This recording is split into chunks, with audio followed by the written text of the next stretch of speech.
Welcome back to another episode of Motogp Mac, and today we're going to talk about the best worst kept secret that was in the MotoGP paddock for the whole of the 2023 silly season. Now, as you can imagine, Franco Morbidelli has had a pretty difficult couple of years on the Yamaha, not just physically but also mentally, and also then with the bike just not performing the way it should. And when he was interviewed recently this year, just before the summer break, he was asked about his future, and he's like, do I want to have another year on Yamaha? And that kind of set everyone, the press rolling. What's he going to do? Is he going to end up in World Superbike? And I believe at this stage, Franco already knew that he was going to end up on a Ducati, but it was the question of which Ducati. And here, I suppose, while he's gone from one of the bikes that was struggling on the grid to now one of the championship leading sort of bikes, it is a 180-degree flip, but it also brings an awful lot of pressure. There is no more hiding for Franco.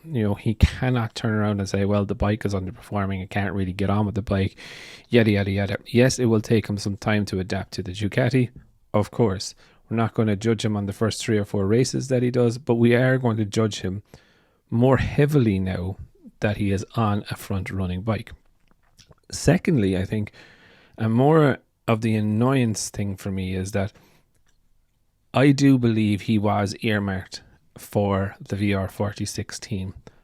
However, with Bezzecchi not wanting to go or being convinced not to go to the Pramac team, which I do agree with, I do believe he could fall into the same trap that Bastianini did fall into, that he doesn't know how to properly set up a bike yet in MotoGP because he only has a couple of years experience. So setting up a brand new bike where there is no data, it's not really going to help Bezzecchi in his first couple of years trying to establish himself and become one of those front runners. But I think for Franco, he's on a seat that someone didn't want within the team, or there was negotiation within the VR46 team to put Franco there and Bezzecchi in the VR46 team, which I am sure was an exception made by Ducati to leave him there, not one that they willingly wanted to do.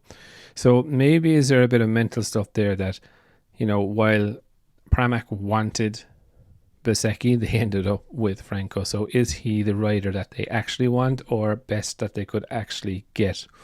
Now, I've heard a lot of people say that it's another door closed for Marc Marquez. I don't ever think the door was open.